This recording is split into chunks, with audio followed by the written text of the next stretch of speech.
जवाहरलाल नेहरू ने अपने वक्तव्य में एक बार कहा था, सुसंस्कृत समाज का निर्माण कारखानों में नहीं बल्कि शिक्षा संस्थाओं में होता है। बड़ा महत्वपूर्ण दिन है। शिक्षा तभी पूर्ण मानी जाएगी जब वह जीवन निर्माण।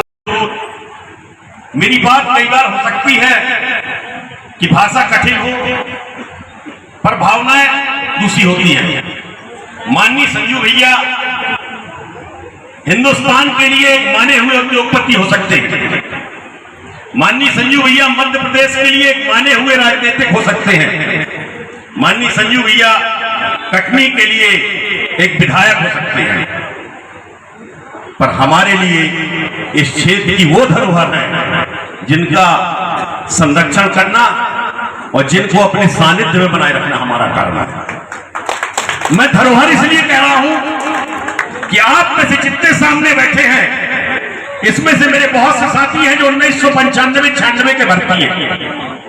जब 1995-96 में भर्तियां शुरू हुई थी, आप सबको याद होगा कि हमको आवेदन हर वर्ष भरने पड़ते थे। तब मध्य प्रदेश के अंदर केवल एक विधायक हुआ था, पूज्य बाबूजी, जिनने जबलपुर में मुख्यमंत्री के कार्यक्रम के बाद DRDA में हाथ पकड़ के रोका था कि इनकी पुनर्नियुक्ति होगी, बार बार नियुक्ति नहीं होगी। आज घोषणा कर दो आप, कल आदेश जारी हो जाएंगे। आप सब इसके गवाह हो जो 1994-95 में भर्ती। इसलिए ये धरोहर इसलिए है कि जब समूचे मध्य प्रदेश में 1998 की भर्ती के बाद 2001 और 2000 में नियुक्तिकरण के नाम पे एक व्यवसाय कार्यक्रम में द्वारका भर कटनी में घोषणा की थी माननीय संजू भैया ने कि जितने सीओ जनपद और जिला पंचायत यहाँ बैठे हैं, कान खोलकर सुन ले, मेरे जिले का एक भी शिक्षाकर्मी बाहर नहीं होगा, इनका सबका नियुक्तिकरण होगा। जबकि मध्य प्रदेश में सैकड़ों हजारों लोग बाहर हो रहे हैं। इसलिए कि हम अपने घर में एक आदमी के बीमार होने के बाद भविष्य की चिंता नहीं करते। मुझको याद है 2013 में मेरे एक साथी का एक्सीडेंट हुआ। भैया उसको देखने का एनजीएम इत्तेफाक का है, संयोग का है, मैं भी था। भैया निकले तो बोले यार इसको तो मिल जाएगा ना सब सरकारी पैसा। हमने कहा भैया 1 रुपए नहीं मिलता, मरने में नहीं मिलेगा, ये तो घायल हुआ है। मध्य प्रदेश के अंदर पहला ऐसा जनप्रतिनिधि था, पहला ऐसा विधायक था जिसने कटनी जिले के अंदर बिंदावड़ विधानसभा क्षेत्र के लिए एक्सीडेंटल बीमा की योजना लागू की थी, जब हम बीमा का नाम भी नहीं जानते। इसलिए धरोहर, और धरोहर इसलिए भी है कि जब उसी सबका आलोचना करते हुए मैं अनुरोध कर रहा था कि शिक्षक दिवस में कार्यक्रम होना चाहिए, भैया बाहर थे, मैसेज मिला कि यस रहेंगे। तो हमारे कुछ साथी थे जिनने कहा कि भैया दूर से आना है, विधायक जी भी नहीं है, तो आप लोग बैठक कर लो। मैंने कहा ये संयोग और सौभाग्य हर किसी को नहीं मिलता है। हम बाबूजी के टाइम से शुरू हुए थे, आज यस के स्थान पे आ रहे हैं। जितने साथी आ सकते हैं सब कटनी आए। और जो सम्मान यश पाठक जी ने वहां पे दिया, वो हर कार्यक्रम की विवेचना कर रहे थे कि नहीं इसमें ऐसा होगा, इसमें ऐसा होगा, इसमें टाइमिंग बदलो, इसमें सिस्टम बदलो। पर जब शिक्षकों की बात आई तो हंस के बोले चाचा बात। और विनम्र प्रार्थना करता हूँ कि माँ वीणा पाणी सरस्वती कंठ में विराजे। साथ ही साथ एक और आग्रह करता हूँ कि माननीय बाबूजी के छायाचित्र में भी जिनके मार्गदर्शन में पूरा विधायक से भी आग्रह है कि वो भी माल्यार्पण कार्यक्रम में शिरकत करें। इसके साइड में सभी लोग एकत्र हो जाएं। आज के अवसर पर यह कार्यक्रम मनाया जाना था, जिसे आज हम सभी सेवानिवृत्त सभी विभाग के कर्मचारियों के आशीर्वाद स्वरूप हमारे संगठन को आशीर्वाद देने की वेला में सभी एकत्रित हुए हैं। हम आदरणीय संजू भैया के आशीर्वाद से इस कार्यक्रम को, सभी के अनुभवों को, इस समाज के दर्पण को यहाँ एक साथ सुने और समाज के विकास की धारा में जोड़ने का कार्य करेंगे। परम श्रद्धेय बाबूजी बात का समर्थन चाहूंगा, ये जो हमारी धरोहर है, ये धरोहर यहाँ से वहां न जानी पाए, इसका संरक्षण करना, इसको संरक्षित रखना, अपने पास बचाए रखना, ये हमारी जिम्मेदारी है। मैं एक निवेदन और करना चाहूंगा, फोन में भैया से किया था, बहुत अच्छा उत्तर नहीं मिला था, आप सबसे इस बात का उल्लेखना देना चाहूंगा। भैया हो सकता है सम्मान का समय है, आपको मेरी बात समय उचित न लगे, आपने अभी मतदान कराया था, बहुत अच्छी चीज थी, हिंदुस्तान में इसकी चर्चा हुई, आपका फर्ज था, पर आपका फर्ज नहीं था, आपको उसका बहिष्कार कर देना था, घर के अंदर बैठ जाना था।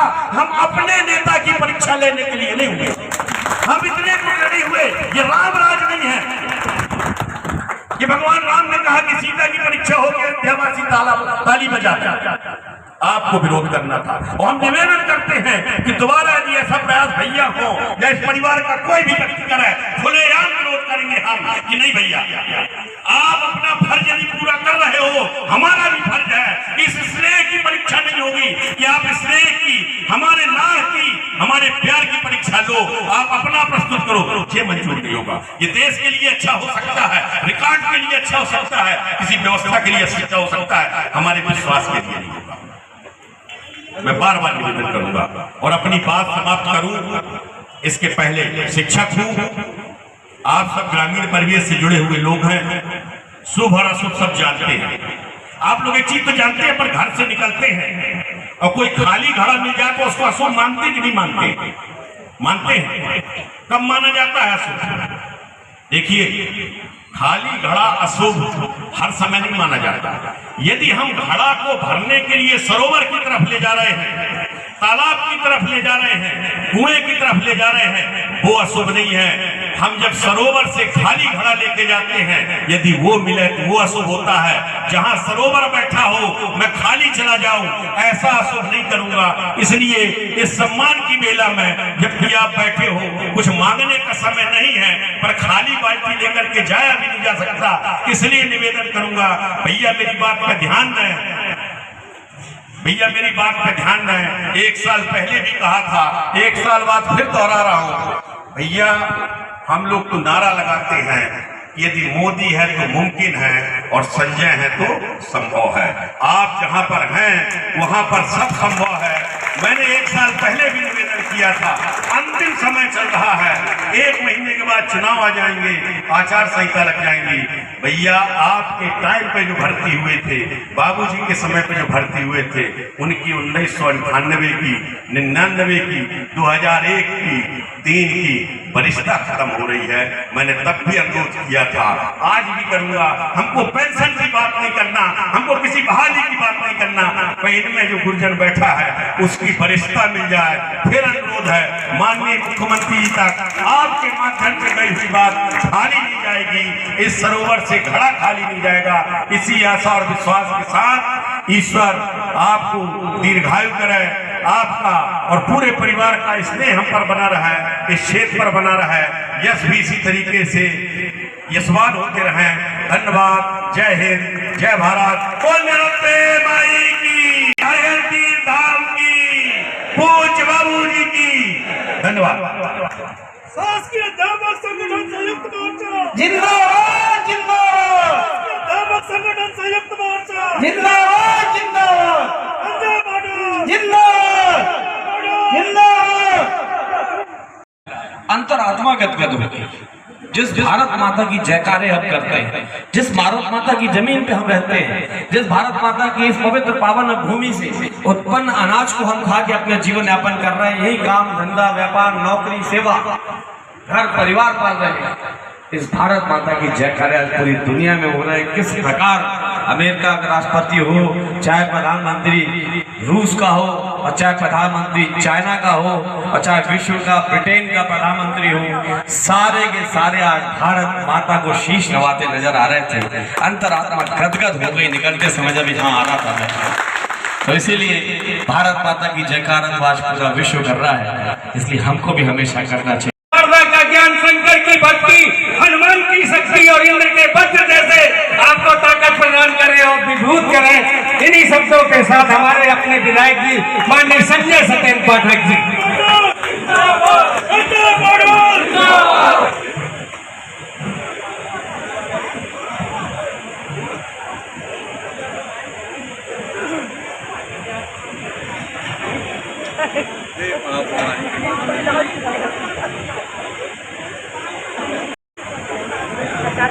बोलिए भारत माता की, भारत माता की, भारत माता की, भारत माता की, वंदे वंदे। भारत माता की जय जयकार को आज पूरी दुनिया कर रही है और इसका प्रत्यक्ष प्रमाण को आज अपना टीवी चालू करके देख लीजिए। पूरी धरती के 26 वो देश जो पूरी धरती को चला रहे हैं, यानी विश्व का 80% से ज्यादा जो भूभाग पे कब्जा जिनका है देश जो है, आज वो सब भारत माता की जयकारे दिल्ली में G20 सम्मेलन में कर रहे हैं। ये इससे बड़े गर्व और गौरव की बात हम भारतवासियों के लिए नहीं हो सकती, जो आज नरेंद्र मोदी जी के नेतृत्व में पूरा का पूरा विश्व झुका हुआ है, भारत माता के श्री चरणों में शीश नवा रहा है। ये अद्भुत है, अकल्पनीय। सोचा नहीं था कि 75 वर्षों की इस यात्रा में भारत का जो अपने आप को गुलामी से आजाद कराया, जहां सुई नहीं बनती थी, आज चंद्रमा की उस पर जाके लैंड किया। 75 वर्षों के अंदर पता नहीं हम आप में से कितने ऐसे लोग होंगे जिनकी पक्के मकान की छत नहीं बनी होगी, अभी भी खपरा घरिया होंगे, लेकिन आज 75 वर्ष के अंदर भारत पूरे विश्व की सर्वमान्य, शक्तिशाली और सर्वप्रिय देश और सर्वप्रिय नेता नरेंद्र मोदी बन गए। ये बड़ा अद्भुत है अपने लिए। एक शिक्षक को, हर टीचर्स को, मेरा एक काम था कि मैं जब स्कूल जाता था, जहां जो टीचर्स मिलते थे मैं तत्काल पैर छूता था। बाकी लोग गुड मॉर्निंग सर बोलते थे, गुड आफ्टरनून सर बोलते थे, बाय बाय सर बोलते थे। मम्मी ने हमको बोला कि तुम सुनो, गुड मॉर्निंग गुड आफ्टरनून तो ठीक है, अंग्रेजी में जितना चलता है वो चलता है, बेटा संस्कार ये है कि जो तुमको पढ़ा रहा है ना, यही तुम्हारे जीवन का निर्माता है, यही तुम्हारा भविष्य का भाग्य बनाता है। इनकी पूजा अर्चना करना, इनका अपमान मत करना, इनको कभी नाराज मत होने देना।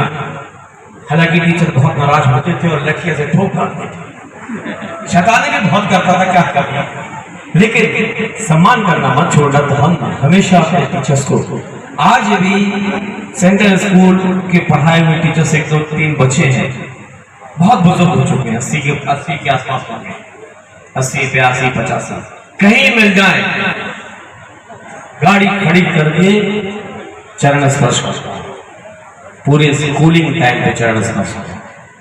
इसीलिए मैं सदैव शिक्षकों को सम्मान की दृष्टि से सर्वोपरि रखता हूं, क्योंकि आप ही राष्ट्र के निर्माता हो, आप ही संस्कार डाल रहे हो, आप ही शिक्षा के गुण डाल रहे हो। आज अगर ये साइंटिस्ट अगर चंद्रयान भेज पाए हैं चंद्रमा में, तो उनको साइंटिस्ट बनाने वाले, विज्ञान पढ़ाने वाले भी आप लोग ही हो। इसलिए सर्व सम्मान्य अगर कोई हो सकता है तो आप हैं। इसलिए शिक्षकों को दंडवत प्रणाम करता हूँ, सामने बैठे शिक्षक जन और यहाँ पर शिक्षक, इनके साथ साथ मैं उनको भी बड़ी विनम्रता से दंडवत होकर उनको भी प्रणाम करूंगा, और जिन्होंने शहादत दी हमको सुरक्षित रखने के लिए, विदेशी ताकतों से, विदेशी दुश्मनों से, आतंकवादी गतिविधियों से, देश के ऊपर बुरी नजर डालने वालों से, देश की सीमा की सुरक्षा करने वालों, जिन्होंने अपने प्राणों की आहुति दे दी ताकि हमारा परिवार हमारे भारत भूमि के अंदर सुरक्षित रहे, हमारा देश सुरक्षित रहे।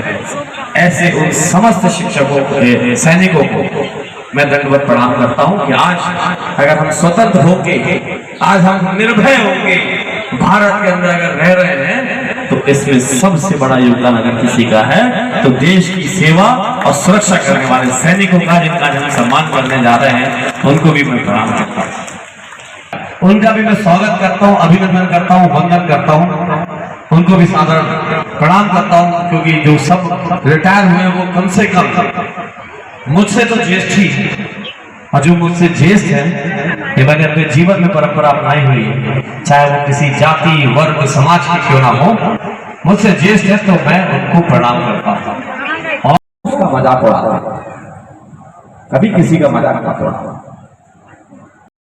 आज आप बहुत सक्षम हो सकते हो किसी अनाथ का, किसी गरीब का, किसी विकलांग दिव्यांग का आप मजाक उड़ाओ, किसी कमजोर का मजाक उड़ाओ। ईश्वर तो देखता है ना, कहीं ना कहीं नहीं करना है। ये सिखाते हैं हमारे ग्रंथ, हमारे वेद, हमारे शास्त्र। उसी महाभारत काल में ये भी सिखाया है कि देखो जुआ खेलोगे, शराब पियोगे तो गति क्या होगी और दुर्गति क्या होगी। राजपाट जाएगा, घर परिवार जाएगा, यहां तक कि बीच। अब छोड़िए, द्रौपदी कांड की चर्चा नहीं करना चाहिए, लेकिन ये सारे ग्रंथ दिखाते हैं, सिखाते हैं। कर लंबी बात नहीं करेंगे, जनादेश से बात निकल आई, क्षमा करेंगे, लंबी चली गई बात। आज आप सब रिटायर्ड हुए, कुछ अभी, कुछ पहले, कुछ और भी पहले। देखिए, मैं आपकी इस विधानसभा का सबसे प्रधान सेवक के रूप में रहा। सन 2008 में जब मैं पहली बार चुनाव लड़ा तो मेरा पहला स्लोगन था, पहला डायलॉग कह लीजिए या पहले अंतर्मन की बात कह लीजिए, 2 ही लाइन में लिखी थी। हर फ्लैक्स में, हर दीवार में, हर पंपलेट में और हर दिल में पहुंचाने का प्रयास किया था मैंने पहले चुनाव में ही, कि मैं सत्ता पे नहीं, दिल पे राज करना चाहता हूं। सत्ता पे राज करने के तो बड़े बड़े राजनेता पड़े हैं, दिल पे राज तो बेटा कर पाता है, नेता नहीं। और वही दिल पे राज कर सकता है जो नेता बन के सेवा करेगा, तो दिल पे राज नहीं कर सकता, सत्ता पे तो राज कर लेगा। लेकिन जो बेटा बन के अपने क्षेत्र के बुजुर्गों को, माँ बाप का सम्मान देते हुए सेवा करेगा, तो वही दिल पे राज करेगा। और इसीलिए मैंने अपने जीवन को समर्पित कर रखा इस क्षेत्र के लिए। इसको मैंने कभी राजनीतिक क्षेत्र नहीं माना। बाबूजी सौंप गए, बेटा विजय राघवगढ़ विधानसभा क्षेत्र के लोगों ने परिवार से, सगे संबंधियों से बढ़कर सम्मान दिया और दिलाया है। इसकी जितनी सेवा कर सको वो कम मानना। कभी तुम्हारे दरवाजे से कोई खाली हाथ वापस न लौटे, कोई निराश न लौटे, कोई दुखी न लौटे, कोई पीड़ित अगर आए उसकी पीड़ा हरने का प्रयास करना। और क्षेत्र के लिए जितना हो सके क्षेत्र के विकास सबसे विकसित विधानसभा क्षेत्र के रूप में बनाने का अपने सारे संपर्क संबंध और ऊपर जितने राजनेता हैं उनसे संबंध बना के इसके विकास में कोई कसर मत छोड़ता। तो मैं अपना कार्य करता आ रहा। अब आज आप लोग की इतनी बड़ी फौज, इसको फौज कहता हूं क्योंकि अब आपके ऊपर कोई टाइम लिमिट की जवाबदारी नहीं, ना बात हो सकते हो किसी कार्य के लिए, ना सवेरे 9 बजे आपको ऑफिस पहुंचना है। अब आप बिल्कुल मुक्त लोग हो, स्वयं के निर्णय ले सकते हैं। तो मेरे को आज ऐसा लगा विधायक से मांगते लोग, मैं तो उल्टा हूं और मांगने में शर्म भी क्यों करूं, ब्राह्मण कुल में जन्म लिया हूं। हमको तो जब जनेऊ संस्कार हुए तो उसी दिन भेज दिया गया कि जाओ 7 दरवाजे जाओ, 7 जात के पास जाओ, भिक्षाम देही। यानी कभी जीवन में गलत काम मत करना। विप्र समाज में जन्म लिए हो, किसी से छीनना नहीं, किसी को लूटना नहीं, किसी को मारना नहीं, कोई गलत अनैतिक काम नहीं करना। अगर कभी जीवन में जरूरत पड़ जाए तो मांग के खा लेना, लेकिन गलत काम नहीं करना। तो वो मैं तो जब जनेऊ धारण किया था, जब मेरा नयन संस्कार हुआ तो भिक्षाम दही करके मुझे गांव में जब भेजा गया तो मुझे मोहल्ले में भट्टा मोहल्ला की याद है। तो मैं कोलों की दफाई में भी घुसा था क्योंकि अब बाबूजी का लड़का था। अब बाबूजी के लड़का और भिक्षाम दही कर रहा तो घर घर से जो हम 2 रुपया न दे वो 100 रुपया डाल रहे थे। तो मेरे को लगा यार इससे बढ़िया जुगाड़ और क्या होगा। भगवान कसम मैं आधा मोहल्ला घूम डाला था और झोला भर पैसा लाया। तो मम्मी बोली यार अजीब आदमी। अच्छा उसमें मामा पटा के लाते, अब मामा हमें ढूंढे कि भैया चलो वापस। हम पूरे मोहल्ले में चले गए। तो आज आपसे भी मांग सकता हूं, आज आप इतने सारे लोग यहाँ पे रिटायर्ड हुए, क्यों संजय पाठक अकेले अपनी जान खपा के 24 घंटे लगा के इस क्षेत्र को, इस प्रदेश को, इस जिले को आगे बढ़ाने में काम करें? क्यों ना आपका सहयोग मिल जाए। अगर आप जैसे लोगों का सहयोग, आशीर्वाद और साथ मिल जाएगा तो पता नहीं हम कितने और ताकतवर तरीके से इस क्षेत्र के विकास में, क्षेत्र के भविष्य में, आने वाले कल के लिए। आदरणीय मोदी जी कहते हैं कि भारत को विश्व गुरु बनाना है, सर्व शक्तिशाली बनाना है,